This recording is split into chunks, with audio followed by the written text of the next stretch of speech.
Bem-vindos ao Da Capa à Contracapa. Começamos esta nova temporada com o registro do lançamento de mais um livro, chama-se Oceano de Plástico, de Paula Sobral, bióloga, doutorada em Ciências do Ambiente pela Universidade Nova de Lisboa. Ela é uma pioneira de investigação em microplásticos. Numa conversa gravada ao vivo na Feira do Livro de Lisboa, na Praça da Fundação Francisco Manuel dos Santos, com Luís Menezes Pinheiro, professor associado e investigador do Centro de Estudos do Ambiente e Mar da Universidade de Aveiro, o presidente do Comitê Português para a Comissão Oceanográfica Intergovernamental da Unesco. Vamos ouvir o essencial desse debate registado neste recente Feira do Livro de Lisboa.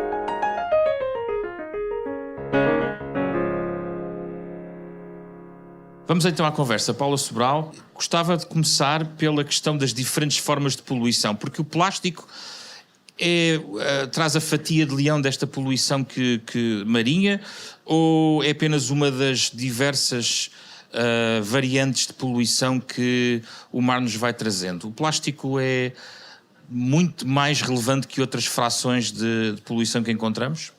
Bem, em primeiro lugar, muito boa tarde a todos. É com muito gosto que estou aqui e, em primeiro lugar, queria agradecer à Fundação Francisco Manuel dos Santos, na pessoa do António Araújo, que respondeu a este meu desafio de fazer, portanto, uma pequena publicação de divulgação. No fundo é o que ela é, portanto ela não é uma publicação científica, um pequeno livrinho de divulgação, de leitura, penso eu, relativamente rápida, e que de algum modo informa sobre este grande problema que todos nós ouvimos falar agora diariamente, enfim, em todos os meios de comunicação, que é o problema do plástico e dos microplásticos. E, portanto, foi esse grande desafio que eu agradeço, de facto, à Fundação.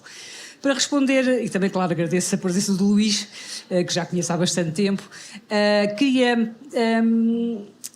Portanto, em resposta à sua pergunta, o plástico é de facto aquilo que é mais visível, não é? E, portanto, e isso também explica porque é que em tão pouco tempo, de facto, se tornou um problema tão grande para tanta gente. Ele é visível, não é? Portanto, não temos que perder muito tempo a explicar.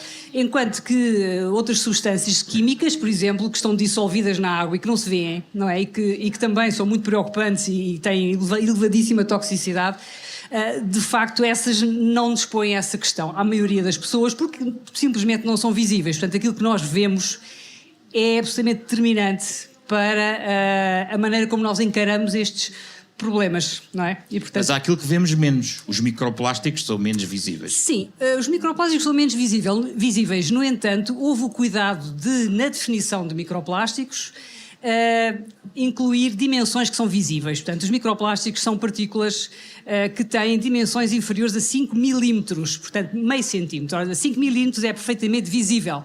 E essa é a razão pela qual se chama microplásticos a estas partículas, é para que elas possam ser vistas pelas pessoas, porque de facto a definição micro, não é? Não se aplica corretamente aqui neste caso, não é? Devia ser algo que se vê ao microscópio. Mas neste caso foi absolutamente intencional que incluíssem, portanto, dimensões ainda visíveis no sentido de chamar a atenção das pessoas. E vemos onde? Nos animais, em diversas dinâmicas do mar, onde é que os encontramos, os microplásticos? Os microplásticos estão em todo lado. Portanto, podem ser encontrados em todo lado.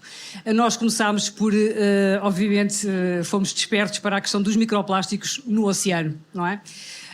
Para a sua presença nas praias, para a sua presença no interior dos organismos que os ingerem, e depois também para a sua presença nos solos agrícolas, nos lagos, nos rios, no cume das montanhas, na atmosfera e, portanto, nos alimentos que usamos, muitos deles cotidianamente. E, portanto, os microplásticos, neste momento, pode-se dizer com propriedade que estão, de facto, em todo lado. Estão disseminados. Luís, gostava de ouvir sobre, globalmente, esta temática da poluição de plásticos, o oceano de plástico, no fundo, que nos traz aqui esta Feira do Livro. Sim, pois esta questão do plástico e dos microplásticos e nanoplásticos, os ainda mais pequenos, é uma questão extremamente grave porque, tal como disse a Paula, está espalhado por todo o globo. Inclusivamente, quando se mergulhou a 6.000 metros nas Marianas, encontraram-se já espécies marinhas contaminadas por microplásticos. Portanto, o que é que se tem que fazer relativamente a isto? Esta é uma das preocupações que as Nações Unidas têm tido, porque uma vez que isto é um problema global, a única maneira de nós atacarmos o problema é tendo uma atitude global comum e uma responsabilização comum no sentido de atacar este problema. Nesse sentido, as Nações Unidas têm feito uma série de desenvolvimentos. Por exemplo, houve o lançamento da década das ciências do oceano para o desenvolvimento sustentável, na qual um dos objetivos, o objetivo societal logo que salta, é o combate à poluição marinha. Portanto, e é também o primeiro desafio que aparece em termos dos desafios da década. E agora, quando houve a Conferência dos Oceanos, foi um dos temas centrais. O primeiro diálogo interativo foi sobre a questão da poluição marinha. Portanto, o facto de eles se encontrarem em todo o globo, o facto das correntes oceânicas fazerem com que a poluição que surge num local se espalhe por todo o lado. O facto de eles serem, nomeadamente os visíveis, criam aquelas ilhas de plástico, como sabe, que existem várias, a mais conhecida Já vamos falar sobre isso. É do Pacífico, mas há várias. Mas o maior problema são aqueles que nós não vemos. Luís, mas acha que a resposta é uma resposta diplomática, multilateral, da ONU, ou é uma resposta que nada se faz sem um ativismo dos cidadãos? Olha, a questão é a seguinte, isto começa tudo, se nós quisermos resolver este problema, a atitude do cidadão é absolutamente crítica. Aliás, porque é muitas vezes a atitude do cidadão que faz com que os políticos tomem as decisões. No entanto, e portanto tudo o que tem a ver com o ativismo que chama a atenção para o problema, nomeadamente o que tem aparecido na comunicação social, há imagens extremamente sugestivas, aquelas de mamíferos cetáceos marinhos presos em redes, em artes de pesca, aquela do cavalo marinho com a cotonete, etc. Quanto imagens, por exemplo, quando se abre uma ave marinha ou um animal marinho qualquer onde temos os estômagos cheios de plástico. Obviamente que isso é algo que diz qualquer coisa diretamente às pessoas e, portanto, é crítico avançar por aí e mostrar isso. Nesse aspecto, toda a pressão que, digamos, a sociedade em geral, as ONGs têm feito nesse sentido, tem feito com que os governos se alertem para este problema. Sem isso, isto não seria feito. Agora, é necessário que da parte dos governos, uma vez que sejam alertados para este problema, tomem as medidas e desenvolvam e criem a legislação necessária e a fiscalização dessa legislação para que efetivamente se possa fazer um combate, porque depois sem legislação não conseguimos fazer nada. Pois, Paulo, o problema é este que eu queria colocar, ou seja, nós estamos a pensar num processo em que temos que ter tratados, protocolos, legislação global, mas depois todos os mecanismos que sabemos necessários são de difícil aprovação. Por exemplo, nós neste momento em Nova Iorque estamos a debater o Tratado para o Alto Mar, que é algo que já estava definido há 12 anos e andam a discutir esse processo. E este ano foi aprovado um tratado internacional pela ONU, em março, exatamente, sobre a questão dos plásticos. Isso faz alguma diferença, Paula? Daí a implementar o tratado não vai demasiado tempo, porque os processos deste género, até na questão climática, têm passado muito pela aceleração que os cidadãos vão dando aos processos. É claro que sim, eu concordo consigo que realmente tudo leva muito tempo, não é só enfim, a construção de um tratado que leva muito tempo, tudo leva muito tempo. Nós, quando temos um problema e o queremos resolvê-lo rapidamente. E, portanto, há muitos entraves, tudo aquilo que aparece no nosso caminho são obstáculos difíceis de ultrapassar. É difícil irmos juntar a vontade das nações. Isso é uma coisa absolutamente óbvia, não é? E, portanto, eu considero na mesma que, de facto, ter-se conseguido obter o acordo para a construção de um tratado que, de alguma maneira, obrigue os governos a examinar o ciclo de vida do plástico desde que ele é fabricado até ao seu resíduo, digamos assim, eu acho que isso é notável. Mesmo que leve muito tempo a que se consiga, de facto, implementá-lo. Porque, entretanto, vai-se criando um momento, não é? Portanto, vai-se vencendo alguma inércia, vai-se falando nas coisas e, de alguma maneira, as coisas passam, não é? E as pessoas ouvem. E isso, quer queiramos, quer não, cria alguma dinâmica. E eu penso que isso é muito importante. É, porque há um capítulo do livro que é sobre legislação e políticas, exatamente sobre isto. A questão que eu coloco é, isso, por exemplo, do lado português, faz a diferença fazermos alguma coisa específica português sobre esta matéria, sendo tão global, a diferença faz um país? Todos os países são importantes. Isso é quase como dizer, eu tenho aqui esta garrafa de plástico, mas enfim, sou só eu, agora vou usar esta, mas sou só eu que vou agora pôr na reciclagem. O que é que isso interessa? Não vou pôr já aqui no lixo. Não é? Porque depois há 10 milhões de pessoas a fazer isto, não é? Portanto, é a mesma coisa, não é? O papel de Portugal é importantíssimo, como é também os países que concordaram em fazer em que assumiram este compromisso. E é tanto mais importante... Como é que eu ia dizer isto? Custa-me um bocadinho articular esta ideia, que é a ideia de que nós estamos todos juntos nisto, não é? Apesar de estarmos com velocidades diferentes, velocidades de desenvolvimento, não é?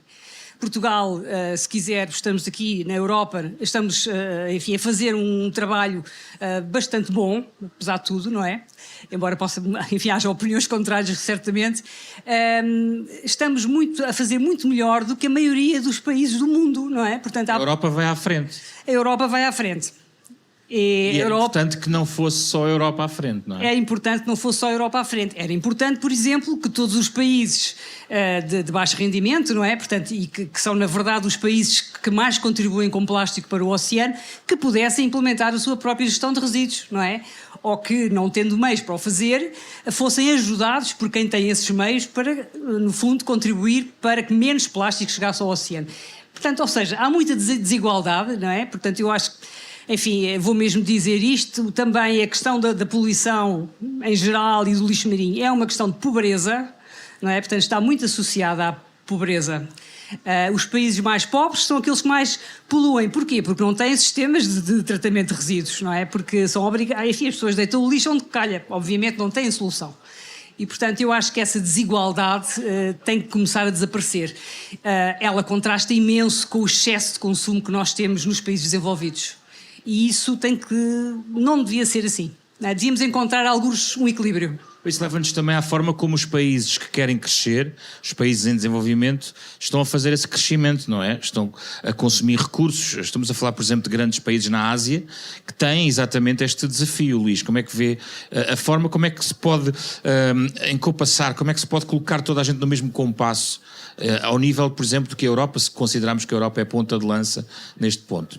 Pois, isso é uma pergunta extremamente pertinente, que a resposta não é nada fácil, porque obviamente que nós, a nível, por exemplo, da Comissão Oceanográfica Intergovernamental, uma das coisas que fazemos é capacitação. É um dos grandes programas que nós temos, é de capacitação para os países em desenvolvimento. Mas essa capacitação incide, tem financiamento, há mecanismos de financiamento, mas incide muito num alerta para os governos desses países, no sentido de eles próprios investirem, com apoio também exterior, em tudo o que tem a ver com a prevenção, portanto, a mitigação dos impactos de riscos marinhos, a mitigação do impacto da poluição marinha que eles próprios produzem, e eles criarem sistemas de tratamento de resíduos, etc. E, portanto, haver também transferência de tecnologia dos países mais desenvolvidos para os países menos desenvolvidos. No entanto, como sabem, um dos objetivos da Agenda 2030 para o Desenvolvimento Sustentável é exatamente esta erradicação da pobreza. E aqui nós temos duas contribuições muito importantes para a questão. Neste caso estamos a falar da poluição marinha, que é, por um lado, dos países, como estava a dizer a Paula, dos países muito desenvolvidos, dos países ricos, que por excesso de consumo, apesar de terem alguns sistemas já implementados de tratamento de resíduos, acabam por ter um impacto brutal na poluição, mas por outro lado temos os países extremamente pobres que têm um impacto muito grande. Também temos países, como por exemplo o caso da China, que é um dos maiores produtores de plástico do mundo e onde, digamos, os mecanismos também de retenção destes plásticos, de reciclagem dos plásticos, de tornar os plásticos biodegradáveis ainda estão muito atrasados. Portanto, precisamos muito da ciência, a ciência é absolutamente crítica, para encontrarmos as soluções para tentarmos resolver este problema. Precisamos transferir tecnologia.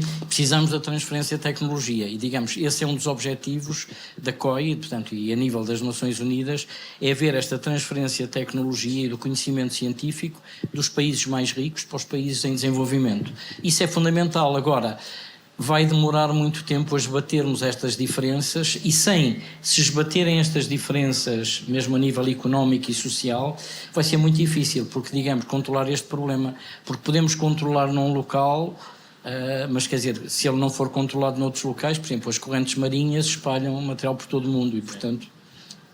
Sim, Paula, é importante explicar este processo, tem a ver com as origens, quer dizer, poluindo um rio, acabamos por poluir o oceano. Como é que se forma toda essa mancha de plástico que encontramos no oceano? Bom, essas ditas ilhas, não é? Ilhas de plástico, que não são verdadeiramente ilhas, mas mais uma sopa de plástico, formam-se devido à circulação oceânica, muito simplesmente porque esses plásticos, eu quero fazer aqui a ressalva de que estou a falar de plásticos que flutuam, porque nem todos flutuam, não é? Mas os que flutuam são, portanto, partindo do princípio que são expelidos pelos principais rios, não é? Enfim, que vêm de terra, não é? Porque é de onde se pensa que vem a maioria dos plásticos, 80% é uma das estimativas. Esses plásticos, ao entrarem na circulação oceânica, acabam por se acumular preferencialmente em determinadas zonas do globo, chamadas giros.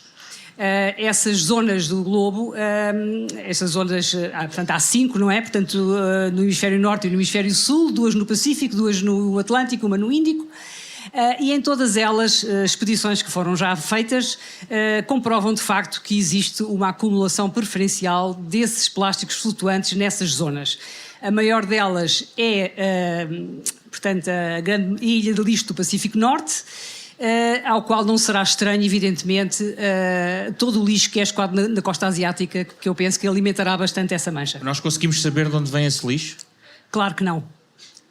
Não conseguimos saber, essa é uma das questões, quer dizer, é praticamente impossível, a não ser que haja uma etiqueta, por sorte, encontremos uma etiqueta que nos permita relacionar esse objeto com algo que só existe num dado país. E, portanto, isso é altamente improvável, é muito difícil, não há nenhum marcador específico que nos permita dizer este bocado, sobretudo se forem bocados, não é? Este bocado de plástico veio de determinado sítio. Há modelos de circulação que explicam, de certa maneira, o que é que pode acontecer, mas eles próprios têm também um grande erro, não é? E, portanto, torna-se muito difícil dizer este plástico veio daquele sítio. E é possível limpar essa mancha? Há quem pense que sim. Enfim, há um projeto muito mediatizado, não é? Que é o The Ocean Cleanup, que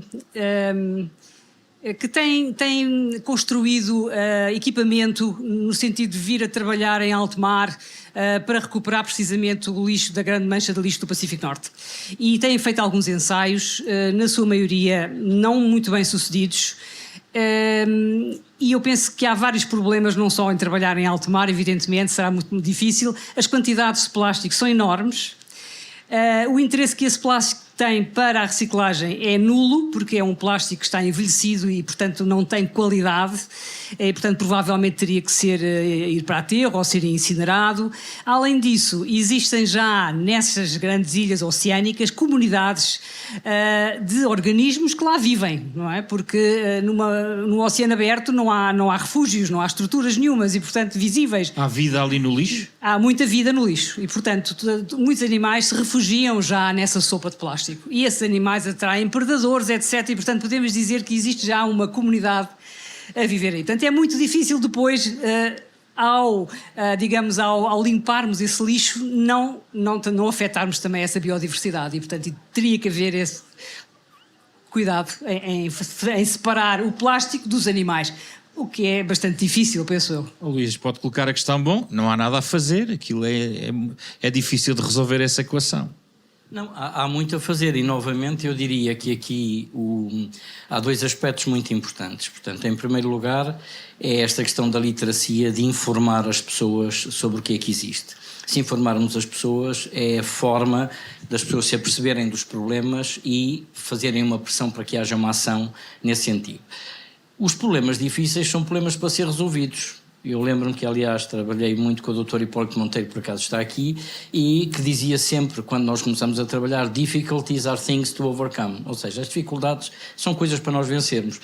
E também o professor Mário Ruivo tinha sempre essa posição. E, portanto, o que é que nós devemos procurar? E uma das coisas que estamos a procurar com a década das ciências do Oceano para o Desenvolvimento Sustentável é exatamente que haja um investimento na ciência para que se procurem as soluções para resolver estes problemas. Por exemplo, alguns destes plásticos que têm dificuldade, por exemplo, em serem reciclados, em serem retrabalhados, etc., está a haver iniciativas completamente um bocadinho fora da caixa. Por exemplo, uma que nós tivemos até numa ação que organizamos aqui na Academia de Ciências, a Agência Internacional de Energia Atómica tem um programa dedicado aos plásticos, utilizando radiação gama e outros tipos de radiação ionizante, no sentido de conseguir degradar alguns destes plásticos marinhos e conseguir reciclá-los de alguma forma, transformando-os noutras espécies de plástico, eventualmente com outras aplicações.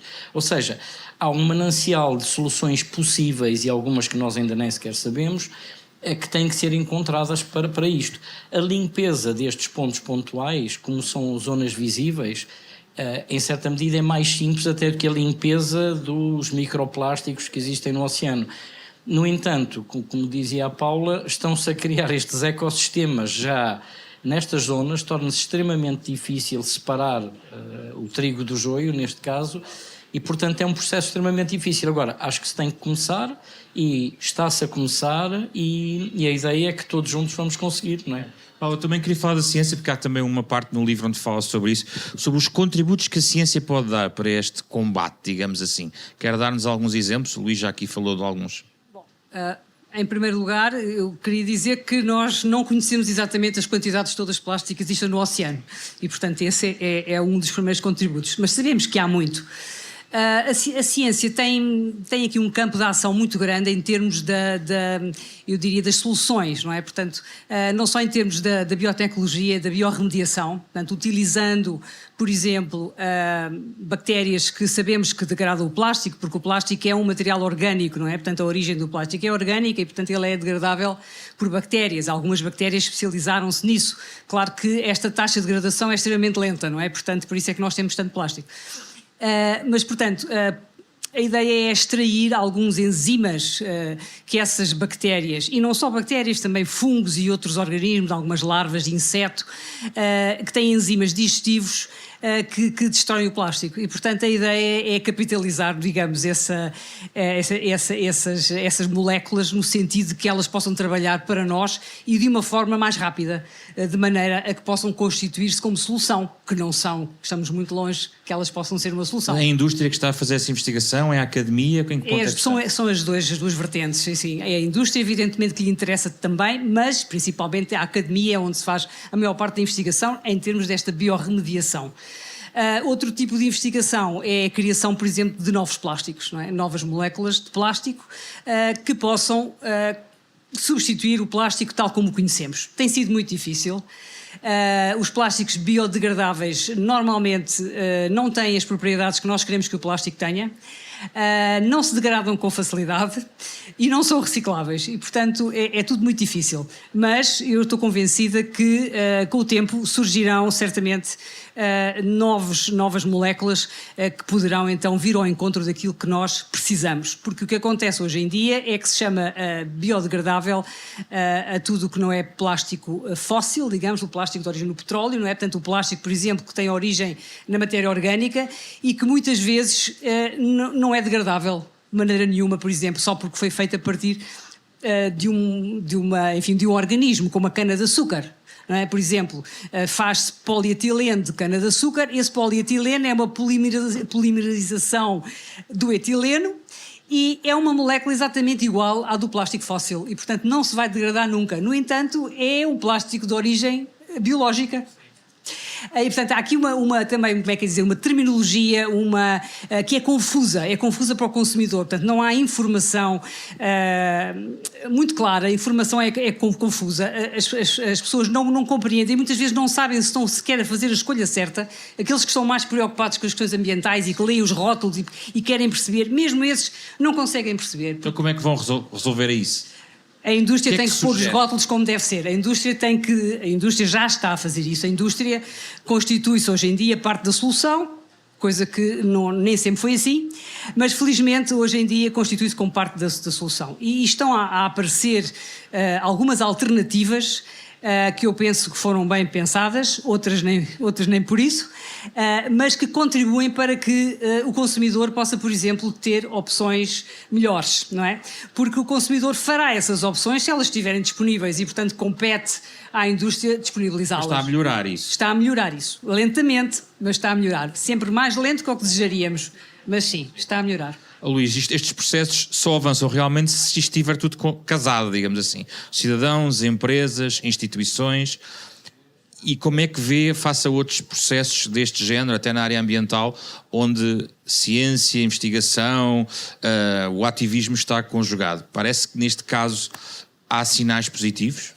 Eu diria que este é um dos casos, aliás, que eu costumo apresentar como um dos casos positivos, o caso do plástico, porque realmente conseguiu-se, num tempo mais ou menos recorde, atingir um nível de população a nível global extremamente vasto. Ou seja, conseguiu-se chegar aos governos dos vários países, ONGs nos vários países, empresas nos vários países, não só as que manufaturam, portanto, utensílios em plástico ou embalagens, etc. Os consumidores estão a receber a informação no sentido, e por exemplo, isso também é ajudado pela legislação, por exemplo, a questão de consumirem menos, por exemplo, o facto das pessoas terem que pagar, e em Portugal isso foi implementado em 2015, terem que pagar os sacos de plástico nos supermercados, isso acho que foi cerca de 90%, aliás, Portugal é um dos países até na Europa onde esse aspecto funcionou melhor, aparentemente pelo Eurostat eu vi umas estatísticas nesse sentido. As pessoas deixaram de deitar fora o saco de plástico em casa, comprar aqueles sacos que têm maior duração. Quando eu era miúdo, as pessoas levavam uns sacos para as compras e usavam sempre aqueles sacos. De repente, como o plástico se considerou um material que é descartável, é um material que é barato, era oferecido, as pessoas, aquilo que é oferecido não dão valor nenhum. E, portanto, mesmo hoje em dia, a questão da durabilidade do plástico, que é uma ameaça, obviamente, pode ser aproveitada como uma vantagem, não é? Por exemplo, as pessoas, se calhar, quando trazem o saco de plástico do supermercado, se ele tiver algum vestígio de algum líquido que verteu ou qualquer coisa, raramente vão lavar o saco, deitam-no para o lixo, mas quer dizer, isso faz parte da educação. Sim. E essa educação que começa pelas escolas, Portugal tem o programa das escolas azuis, tem feito um trabalho notável nesse sentido, o Ciência Viva tem feito um trabalho notável nesse sentido, e estes programas já estão a nível internacional, e portanto, essa educação, a informação que os meios de comunicação podem passar às pessoas. Por exemplo, a Paula cita no livro a questão dos copos de papel, que muitas vezes as pessoas pensam, ok, não, eu vou usar copos de papel. Mas os copos de papel têm muitas vezes uma película impermeabilizante em plástico. E, pior, esses não podem ser reciclados por causa dessa mistura. Ou seja, às vezes pensamos que estamos a ter uma solução maravilhosa e não temos. Ou seja, a questão da sustentabilidade tem muito a ver em que pensemos um pouco antes de tomar as decisões. Nós costumamos fazer, geralmente tomamos as decisões, depois vamos atrás do prejuízo, não é? O que se espera um bocadinho mudar com a Agenda 2030 e com a questão da sustentabilidade e a ciência da sustentabilidade, que é algo que ainda está muito pouco implementado, é exatamente quando se encontra uma solução, pensar nos vários impactos que ela vai ter e pensar um bocado antes de pôr em prática em grande escala, porque senão estamos sempre a correr atrás do prejuízo, o que não funciona, obviamente. Paulo, em relação à literacia de que aqui falámos, há algumas ideias, como está muito por dentro, há algumas ideias que possamos também importar para utilizarmos cá em Portugal? Há boas ideias que podemos exportar nesta matéria de literacia, especificamente nesta área do plástico? Portugal tem várias ações dirigidas à literacia do oceano. Muitas, o Luís acabou de falar agora nas escolas azuis, não é? Que é uma iniciativa extraordinária. E temos muitos grupos, mais ou menos organizados, uns mais organizados, outros menos, que trabalham muito essa vertente nas escolas, portanto em vários níveis etários, mas também em grupos de adultos, não é? Tentando, por exemplo, junto de câmaras ou tentando criar capacitação para esta questão, não é? Penso que aqui o que é importante, portanto, é claro que o plástico é o foco principal, mas eu acho que o que é importante aqui é que nós consigamos, de alguma maneira, manter uma relação emotiva com o oceano. E eu penso que isso é a coisa mais importante, é aquilo que nos vai fazer cuidar do oceano e ter a preocupação de não o sujar, enfim, a preocupação que ele esteja bem.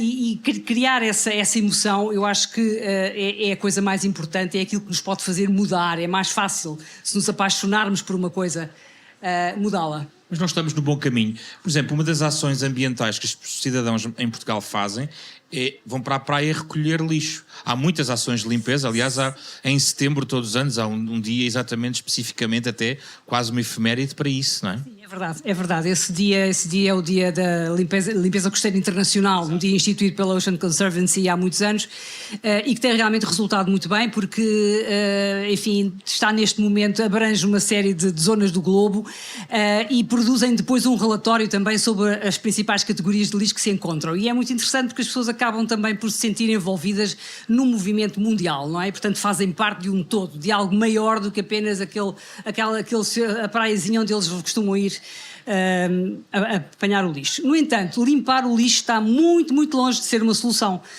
porque nós podemos continuar a limpar, que nunca vamos acabar de limpar, porque à medida que limpamos, cada vez entra mais lixo, não é? E, portanto, limpar não é uma solução. Além disso, limpar é excelente, as pessoas que fazem isso, todos os grupos, enfim, ainda bem que o fazem, porque é menos lixo que chega ao oceano e é menos lixo que anda a circular, mas não tenho a certeza se isso depois corresponde a uma verdadeira alteração de comportamentos dessas pessoas. A maior parte dos grupos que fazem isso de uma forma benemérita, enfim, dão o seu tempo livre para fazer isso, que é uma coisa excelente, aliviam um pouco a consciência ao fazê-lo, depois põem o lixo no sítio certo, enfim, no ecoponto, e vão para casa e continuam a fazer tudo como faziam antigamente. Portanto, isso não pode ser, não é? Portanto, a grande mudança está precisamente aí. É preciso mudar, é bom. Mudar, é preciso limpar. Limpar é sensibilizar, é perceber o que é que lá está, é pensar de onde é que vem e porque é que está ali. Portanto, há uma reflexão que é útil, evidentemente, não é? Nessa sensibilização, mas não chega. As pessoas têm que mudar os seus hábitos. As pessoas têm que consumir menos, têm que tentar fazer as opções mais sustentáveis. Consumir menos plástico. Consumir menos plástico e, eu diria, consumir menos de tudo. No momento que atravessamos uma crise grave, uma grande crise planetária, diria eu, não é? Não só ao nível climático, crise de biodiversidade, poluição. Eu penso que é claro que aqui o meu foco é o plástico e é o meu objeto de estudo, evidentemente, e os microplásticos, e não vou dizer que não, claro que sim, menos plástico, mas tem que ser menos de tudo. Tem que ser um consumo menos excessivo. Nós estamos a consumir excessivamente, estamos a usar excessivamente os recursos do planeta e isso está-se a notar cada vez mais. Se muitas vezes, enfim, as coisas foram incipientes, não se notava bem, se calhar, pois talvez tenhas razão, mas não sei. Hoje em dia penso que há poucas dúvidas. Há poucas dúvidas de que estamos a atravessar uma crise planetária muito, muito grande e curiosamente, até este grande ano de seca que estamos a viver põe em causa muitos dos hábitos, das coisas a que nos habituámos, para não falar de outras circunstâncias como a guerra, etc. Tudo isso junto não nos faz ter boas expectativas quanto ao futuro e, portanto, temos que agir o mais cedo possível, já. Luís, nestas questões, quando se quer uma mudança já, quando se quer um impacto já, muitas vezes tudo é conduzido, muitas vezes, e infelizmente diria, mas eu gostava de colocar esta questão, por movimentos de catástrofe, que chamam a atenção, que chocam as pessoas, que imediatamente elas eventualmente podem mudar. Aqui no plástico, como é que vê o exemplo catástrofe para mudar a consciência? Quer dizer, eu acho que é importante, em certa medida, pronto, obviamente que muitas vezes para se encontrar um caminho correto é fundamental às vezes, é como a caricatura das pessoas acaba por exagerar alguns aspectos específicos das pessoas, algumas características, mas chama a atenção para certos aspectos, realça. E digamos, o facto de... Eu sou daqueles que acha que é importante tentarmos passar uma visão realista das coisas, não é? E uma visão positiva. Há muita coisa que se tem feito que tem sido positiva. Por exemplo, ao caso das baleias que estavam a desaparecer, aquelas baleias corcundas que estavam a desaparecer há não sei quantos anos, recuperou-se completamente, quer dizer, e muitas vezes o problema é que também não se fala das coisas boas que se têm feito. E, portanto, é possível, se nós tivermos uma ação concertada, uma ação global, é possível inverter algumas situações. Aqui, o importante é que, para além de, como sabemos, os processos a nível governamental e a nível internacional são, obviamente, processos lentos, mas são os processos que permitem que os vários governos acordem entre si políticas comuns e que consigamos implementar ações a nível global. Mas a ação do cidadão é absolutamente fundamental, porque, digamos, tudo aquilo que nós fazemos, muitas vezes as pessoas poluem porque não têm, é por ignorância, e, digamos, eu acho que era importante, quer na rádio, quer na televisão, haver este papel formativo das pessoas e informativo, no sentido das pessoas mudarem os seus hábitos. E realmente, tal como se deixou de usar os sacos de plástico e as pessoas deixaram de pedir palhinhas, ou pelo menos não querem palhinhas de plástico, já poucas pessoas vão aceitar uma palhinha de plástico, se calhar numa caipirinha. As pessoas preferem outro material já porque acham que... Ou seja, isto está-se a entranhar nas pessoas. E isto, tal como o lixo que antigamente as pessoas deitavam na rua, sem qualquer problema, em poucos anos, foi uma década ou duas, nós conseguimos sempre em Portugal mudar esse paradigma. Digamos, as pessoas passaram e onde é que isso começou? Nas escolas. Os miúdos começaram a dizer aos pais para não deitarem, quando fumavam, deitavam uma cigarro pela janela. Era normal as pessoas deitarem uma garrafa para um sítio qualquer, num pinhal ninguém se importava. E, digamos, tudo isso mudou. E, portanto, as redes sociais, os meios de comunicação podem ter um papel formativo, nem sempre isso acontece, nomeadamente nas redes sociais. E eu acho que o catastrofismo, se bem que possa ter um papel de alerta, eu penso que deve ser rebatido com uma perspectiva realista, não é? E, digamos, pensamos que isto vai tudo acabar, etc. Eu não acho que é o melhor caminho. Pensar que vamos viver sem plástico. Como pensar que vamos viver sem plástico, digamos, nós devemos separar o que é que são as propriedades excelentes que o plástico tem, da forma como nós tratamos o plástico de uma forma completamente irresponsável. São duas coisas diferentes.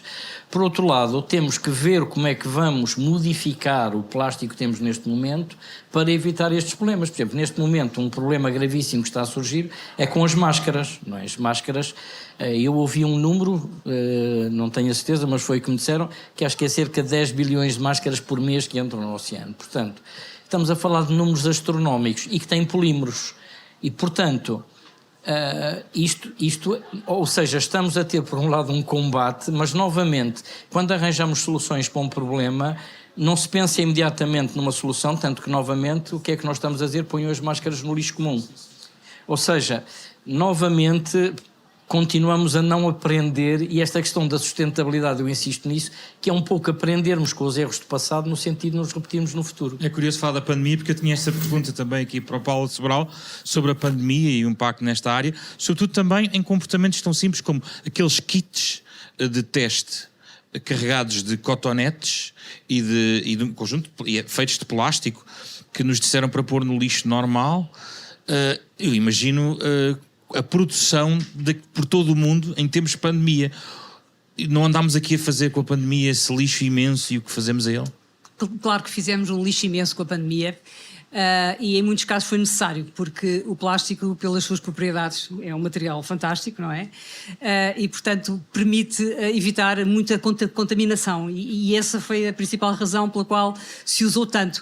E os principais, enfim, aquilo que se usou mais ainda foram os equipamentos de proteção individual no meio hospitalar, principalmente. Isso são tipo 80% de todo o lixo que a pandemia gerou. Não são as máscaras, mas as máscaras, evidentemente, têm outros problemas, porque enquanto esses equipamentos de proteção individual são facilmente capturados e incinerados, que é o destino de resíduos perigosos, porque, como estava a falar de kits, de máscaras, tudo isso são resíduos perigosos, não é?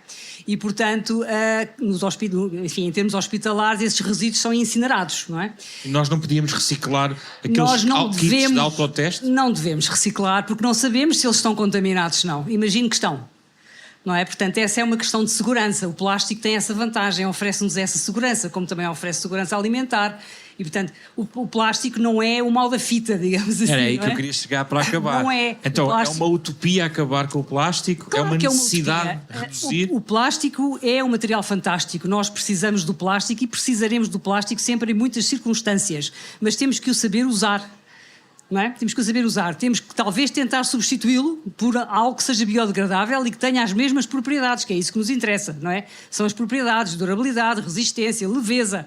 Quanto a ser barato, eu aí tenho as minhas dúvidas, não é? Porque ele só é barato porque não é contabilizado o impacto que ele tem no ambiente. Porque se fosse contabilizado esse impacto, tornar-se-ia caríssimo.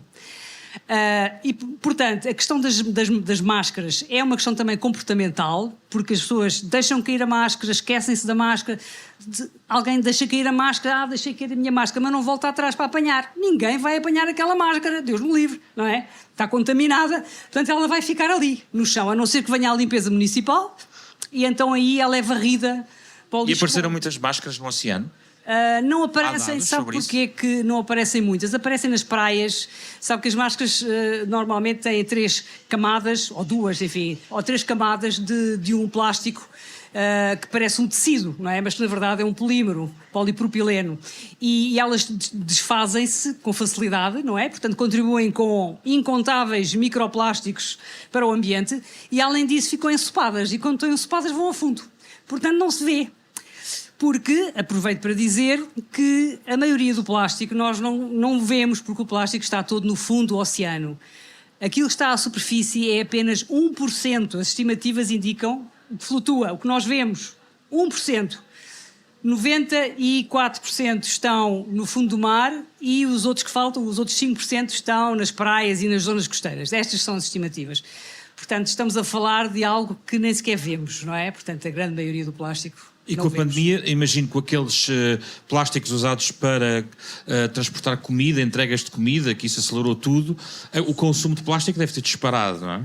Sim, a utilização do plástico, sim, disparou. Sim, muitíssimo. É e não podemos fazer nada em relação à origem dessas embalagens?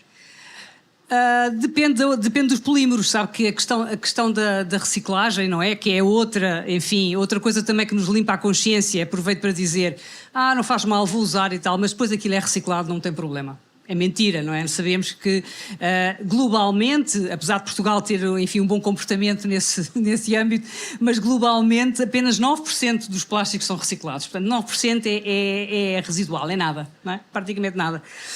E agrava o facto de haver muitos polímeros diferentes. E os polímeros não são compatíveis entre si. E, portanto, quando se recicla polietileno, só se recicla polietileno. Quando se recicla PET, que é o material das garrafas de água, só se recicla PET. O que faz com que ou as quantidades são realmente muito grandes, interessantes para a indústria da reciclagem, ou então a maior parte do plástico não vai ser reciclado, que é o que acontece. Não é? E, portanto, há muitos polímeros de outros materiais que são dificilmente reciclados. Mas há metas que obrigam à reciclagem. Reciclar o PET, se vir, as metas da reciclagem são as metas... Enfim, agora estava a pensar numa outra coisa que é a recuperação das garrafas PET, que essas também são outras metas importantes, mas é o PET, lá está, não é que interessa. Outras metas que existem... Agora esqueci-me do que ia dizer, peço desculpa. Estás a falar das metas de reciclagem? Sim, eu já sei o que ia dizer. O que eu ia dizer é que Portugal, como eu disse, enfim, está bem, comporta-se bem nestas matérias porque tem uma taxa de reciclagem acima da média europeia, que cerca de 41%, 42%. Mas atenção que esta reciclagem é uma reciclagem que apenas diz respeito às embalagens que são encaminhadas para a reciclagem pelas sociedades gestoras de resíduos, como seja a Sociedade Ponto Verde e mais uma ou duas que eu agora não me lembro o nome, peço desculpa, mas são elas que, portanto, se responsabilizam, ou seja, as empresas pagam-lhes para elas fazerem isso, não é? Existe um sistema para recolha. Existe um sistema e essas embalagens são canalizadas para a reciclagem. Portanto, essas percentagens vêm daí. Portanto, não se sabe o que é que acontece ao resto do plástico. não é? Portanto, estima-se que é muito menos, eu diria que não deve chegar a 15% em Portugal, certamente, a reciclagem total. Podíamos ter aproveitado melhor a pandemia para resolver algumas destas consciências. Luís? Digamos, a pandemia já foi suficientemente complicada para se tentar resolver o problema da pandemia em si. E algumas destas soluções, eu diria que inclusivamente tiveram algum atraso e, digamos, mesmo os impactos no meio marinho aumentaram com a questão da pandemia, etc.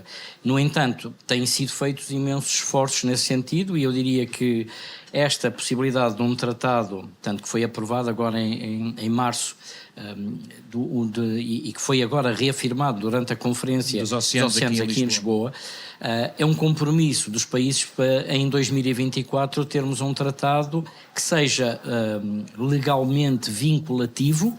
Terá também algumas coisas que não são legalmente vinculativas, são voluntárias, mas, digamos, é a maneira que nós vamos ter de conseguir atacar este problema. E isso está em curso há vários anos e, portanto, durante todo este período esteve em curso, mesmo com reuniões que tivemos que ter, a maior parte delas não presenciais, o que atrasou muito todos estes processos. Digamos, a continuação da poluição por plástico se calhar piorou bastante, não é? Como já tivemos a ocasião de falar, e, portanto, é um problema gravíssimo, temos que atuar e digamos, somos todos. Há que passar a imagem que cada um de nós, com a sua mudança de atitude, tem um papel importantíssimo a desempenhar, igualmente pelo exemplo que dá aos outros, mas para além do indivíduo, as ONGs, as empresas, portanto, o setor privado, aliás, tentar encontrar uma solução que transforme, aliás, a solução é sempre transformar uma ameaça em algo que seja uma vantagem, não é? E, portanto, é uma das coisas que tenta fazer. Por exemplo, eu sei de um projeto que trabalha com lixo marinho, que não é muito fácil reciclar, e conseguiram reciclar apenas em laboratório para materiais com características de resistência muitíssimo boa, etc. E, portanto, e a parte marinha é muito complicada por causa do sal, etc. Ou seja, novamente, a sociedade civil, os governos, as ONGs, os indivíduos, as empresas, todos juntos conseguimos fazer qualquer coisa. Separados vai ser muito difícil. Paula, fechando consigo, porque é a autora do livro, presumo que este seja o seu contributo para a literacia e educação também disparar, não é? Isto vai certamente ajudar. Sim, como eu comecei por dizer no início desta sessão, eu tentei fazer um livro de divulgação, não é? Portanto, um livro que de alguma maneira falasse daquilo que eu considero importante, claro, mas que fosse fácil de ler, não ocupasse muito tempo e que de alguma maneira desse uma perspectiva o mais completa possível, porque como se vê o assunto, enfim, tem pano para mangas e daria muitos livros de várias, enfim, de várias áreas.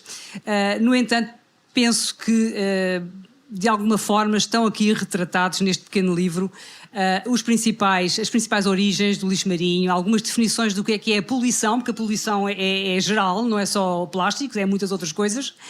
A poluição química, a poluição, enfim, os compostos emergentes, que são perigosíssimos, etc., e dos quais não se sabe praticamente nada.